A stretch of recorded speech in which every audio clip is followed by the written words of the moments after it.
Unboxing of a cheap Chinese power cord.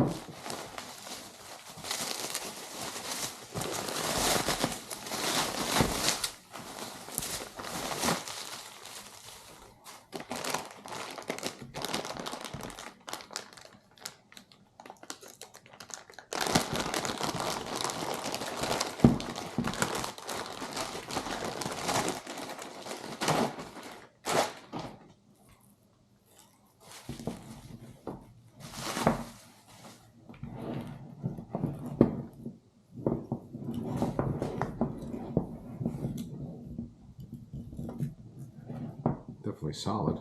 A